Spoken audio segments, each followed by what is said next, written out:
2025-26ನೇ ಸಾಲಿನ ದ್ವಿತೀಯ ಪಿಯುಸಿ ಪರೀಕ್ಷೆಯಲ್ಲಿ ಸಿಂದಗಿ ಪಟ್ಟಣದ ಪ್ರತಿಷ್ಠಿತ ಆರ್ ಡಿ ಪಾಟೀಲ್ ಪದವಿ ಪೂರ್ವ ಮಹಾವಿದ್ಯಾಲಯವು ಒಟ್ಟು ಶೇಕಡಾ 94.24ರಷ್ಟು ಫಲಿತಾಂಶ ಮಾಡಿದೆ ಎಂದು ಕಾಲೇಜಿನ ಪ್ರಾಚಾರ್ಯರಾದ BM ಸಿಂಗನಳ್ಳಿ ಅವರು ತಿಳಿಸಿದ್ದಾರೆ. ಈ ಬಗ್ಗೆ ಮಾಧ್ಯಮಗೋಷ್ಠಿ ನಡೆಸಿ ಮಾತನಾಡಿದ ಅವರು, ಕಲಾ, ವಾಣಿಜ್ಯ ಹಾಗೂ ವಿಜ್ಞಾನ ವಿಭಾಗದಲ್ಲಿ ರಾಜ್ಯ ಮಟ್ಟದಲ್ಲಿ ಸಾಧನೆ ಮಾಡಿದ ವಿದ್ಯಾರ್ಥಿಗಳ ಬಗ್ಗೆ ಮಾಹಿತಿ ನೀಡಿದರು. ಇದೇ ವೇಳೆ ಕಲಾ ಹಾಗೂ ವಿಜ್ಞಾನ ವಿಭಾಗದಲ್ಲಿ ಸಾಧನೆ ಮಾಡಿದ ವಿದ್ಯಾರ್ಥಿಗಳು ತಮ್ಮ ಅಭಿಪ್ರಾಯ ಹಂಚಿಕೊಂಡರು.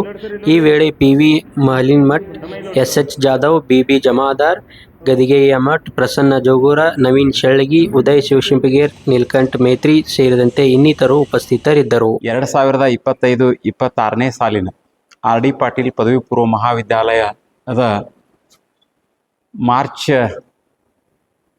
ದ್ವಿತೀಯ PUC ಪರೀಕ್ಷೆಯ ಫಲಿತಾಂಶ ಮೊನ್ನೆ ತಾನೇ ಪ್ರಕಟಗೊಂಡಿದ್ದು, ಆ ಫಲಿತಾಂಶವನ್ನು ಈ ಪ್ರಸ್ತುತ ಸಂದರ್ಭದಲ್ಲಿ ಪ್ರಕಟಪಡಿಸಲು ಇಚ್ಛಿಸುತ್ತೇನೆ. ಮೊದಲನೆಯದಾಗಿ, ನಮ್ಮ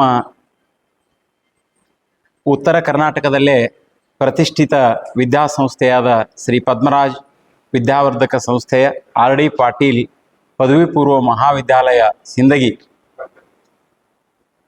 ಇದು ಗ್ರಾಮೀಣ ಭಾಗದ ಬಡ ವಿದ್ಯಾರ್ಥಿಗಳ ಆಶಾಕಿರಣವಾಗಿದೆ ಅಂತಕ್ಕಂಥ ವಿಚಾರವನ್ನು, ಇದರಲ್ಲಿ 2025-26ನೇ ಸಾಲಿನ ಶೈಕ್ಷಣಿಕ ವರ್ಷದಲ್ಲಿ ಪ್ರತಿಷ್ಠಿತ CET ನೀಟ್ ತರಬೇತಿ ಕೇಂದ್ರವಾದ ಎಕ್ಸೆಲ್ ಅಕಾಡೆಮಿ ಬೆಂಗಳೂರು ಇವರ ಒಂದು ಸಹಯೋಗದಲ್ಲಿ ವಿಜ್ಞಾನ ವಿಭಾಗದ ವಿದ್ಯಾರ್ಥಿಗಳಿಗೆ ವರ್ಷ ಪೂರ್ತಿ CET ನೀಟ್ ತರಬೇತಿಯನ್ನು ನೀಡಿದ್ದು, ವಿದ್ಯಾರ್ಥಿಗಳ ಫಲಿತಾಂಶ ಹೆಚ್ಚಳಕ್ಕೆ ಸಾಕಷ್ಟು ಸಹಾಯಕಾರಿಯಾಗಿದೆ ಅಂತಕ್ಕಂಥದ್ದು ನಾನು ತುಂಬು ಹೃದಯದಿಂದ ಈ ಸಂದರ್ಭದಲ್ಲಿ ಹೇಳಲು ಇಚ್ಛಿಸುತ್ತೇನೆ. ನಮ್ಮ ಮಹಾವಿದ್ಯಾಲಯದ ವಿಜ್ಞಾನ ವಿಭಾಗದ ಈ ವರ್ಷದ 2025-26ನೇ ಸಾಲಿನ ವಾರ್ಷಿಕ ಪರೀಕ್ಷೆಯ PUC ದ್ವಿತೀಯ ವರ್ಷದ ವಾರ್ಷಿಕ ಪರೀಕ್ಷೆಯ ಫಲಿತಾಂಶ 94.7ರಷ್ಟಾಗಿದ್ದು, ನಮ್ಮ ಮಹಾವಿದ್ಯಾಲಯಕ್ಕೆ ಸಾಕಷ್ಟು ಹೆಮ್ಮೆಯನ್ನು ತಂದಿರತಕ್ಕಂಥ ವಿಷಯ. ಹಾಗೆಯೇ ಕಲಾ ವಿಭಾಗದಲ್ಲಿ 93.8ರಷ್ಟು ಫಲಿತಾಂಶವನ್ನು ಪಡೆದು ನಮ್ಮ ಮಹಾವಿದ್ಯಾಲಯ ಜಿಲ್ಲೆಗೆ 8ನೇ ರ್ಯಾಂಕನ್ನು 7ನೇ ರ್ಯಾಂಕನ್ನು ಕೂಡ ಪಡೆದುಕೊಂಡಿದ್ದುಂಟು ಅಂತ ತಿಳ್ಕೊಂಡು ಅತ್ಯಂತ ಹೆಮ್ಮೆಯಿಂದ ಹೇಳಲು ಇಚ್ಛಿಸುತ್ತೇನೆ. ಹಾಗೆಯೇ ವಾಣಿಜ್ಯ ವಿಭಾಗದಲ್ಲಿ ಶೇಕಡಾ 96.8ರಷ್ಟು ಫಲಿತಾಂಶ ದಾಖಲಾಗಿರ್ತಕ್ಕಂಥದ್ದು ಅತ್ಯಂತ ಸಂತಸ. ಹಾಗೆಯೇ ಒಟ್ಟಾರೆ ಕಾಲೇಜಿನ ಫಲಿತಾಂಶವು 94.24ರಷ್ಟಾಗಿದ್ದು, ಇದರಲ್ಲಿ 137 ವಿದ್ಯಾರ್ಥಿಗಳು ಅತ್ಯುನ್ನತ ಶ್ರೇಣಿಯಲ್ಲಿ ಪಾಸಾಗಿದ್ದು, ಹಾಗೆಯೇ 493 ವಿದ್ಯಾರ್ಥಿಗಳು ಪ್ರಥಮ ಶ್ರೇಣಿಯಲ್ಲಿ ಪಾಸಾಗಿದ್ದು, ಅದರಂತೆ 108 ವಿದ್ಯಾರ್ಥಿಗಳು ದ್ವಿತೀಯ ಶ್ರೇಣಿಯಲ್ಲಿ, ಕೇವಲ 14 ವಿದ್ಯಾರ್ಥಿಗಳು ಮಾತ್ರ ತೃತೀಯ ಶ್ರೇಣಿಯಲ್ಲಿ ಪಾಸಾಗಿದ್ದಾರೆ. ಪರೀಕ್ಷೆಗೆ ಒಟ್ಟು ದಾಖಲು ಮಾಡಿಕೊಂಡಿರ್ತಕ್ಕಂಥ ವಿದ್ಯಾರ್ಥಿಗಳು 809, ಅಂದರೆ ರಿಜಿಸ್ಟರ್ಡ್ ವಿದ್ಯಾರ್ಥಿಗಳು 809 ವಿದ್ಯಾರ್ಥಿಗಳು. ಪರೀಕ್ಷೆಗೆ ಹಾಜರಾಗಿರ್ತಕ್ಕಂಥ ವಿದ್ಯಾರ್ಥಿಗಳು 798, ಪಾಸಾದವರ ಸಂಖ್ಯೆ 752. ಒಟ್ಟು ಫಲಿತಾಂಶ 94.24, ಒಟ್ಟು ಫಲಿತಾಂಶ 94.24ರಷ್ಟು. ಹಾಗೂ ಜಿಲ್ಲೆಗೆ 7ನೇ ಸ್ಥಾನವನ್ನು ಸಹಿತ ಪಡೆದುಕೊಂಡಿರ್ತಕ್ಕಂಥದ್ದು ತಮ್ಮೆಲ್ಲರಿಗೂ ತಿಳಿಸಲಿಕ್ಕೆ ನಾನು ತುಂಬ ಹರ್ಷವೆನಿಸುತ್ತದೆ. ಅಂಕಗಳನ್ನು ಪಡೆದು ಶೇಕಡಾ 600 ಅಂಕಗಳಿಗೆ ಶೇಕಡಾ 588 ಅಂಕಗಳನ್ನು ಪಡೆದು 98ರಷ್ಟು ಫಲಿತಾಂಶವನ್ನು ಪಡೆದು ಜಿಲ್ಲೆಗೆ 7ನೇ ಸ್ಥಾನವನ್ನು ಪಡೆದುಕೊಂಡಿದ್ದಾನೆ.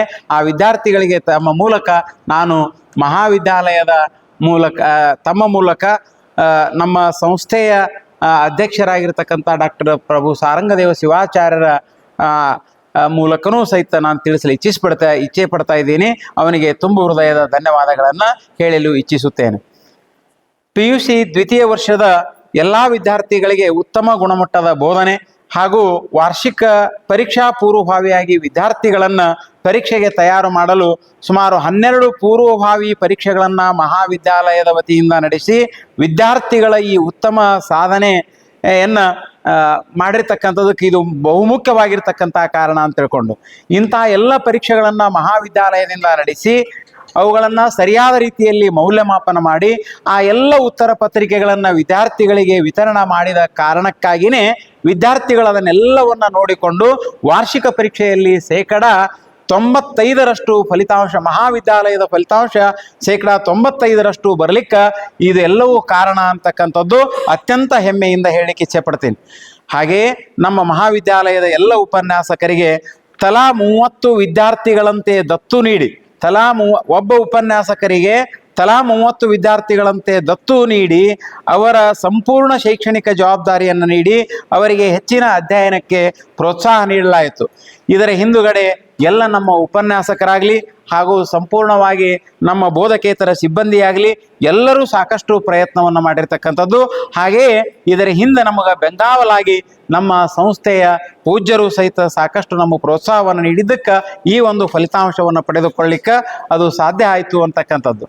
ಇನ್ನು ನಮ್ಮ ಮಹಾವಿದ್ಯಾಲಯದ ವಿದ್ಯಾರ್ಥಿ ಗಣೇಶ್ ಬಸವರಾಜ್ ಬಿರಾದಾರರನ್ನು ದ್ವಿತೀಯ PUCಯಲ್ಲಿ 98% ಅಂಕಗಳನ್ನು ಪಡೆದು ಆರ್ ಡಿ ಪಾಟೀಲ್ ಕಾಲೇಜಿಗೆ ಪ್ರಥಮ ಸ್ಥಾನವನ್ನು ಪಡೆದಿರುವ ನಾನು ಹೇಗಪ್ಪ ಇದೆಲ್ಲ ಸಾಧ್ಯ ಅಂದ್ರೆ ನಮ್ಮ ಶಾಲೆಯಲ್ಲಿ ಶಿಕ್ಷಕರಾಗಿರ್ಬೋದು, ಅವ್ರನ್ನ ಪಾಠ ಬೋಧನೆ ಆಗಿರ್ಬೋದು, ಮತ್ತೇನಪ್ಪ ಅಂದ್ರೆ ನಮ್ಮ ಪ್ರಿನ್ಸಿಪಲರು ಏನಂದ್ರೆ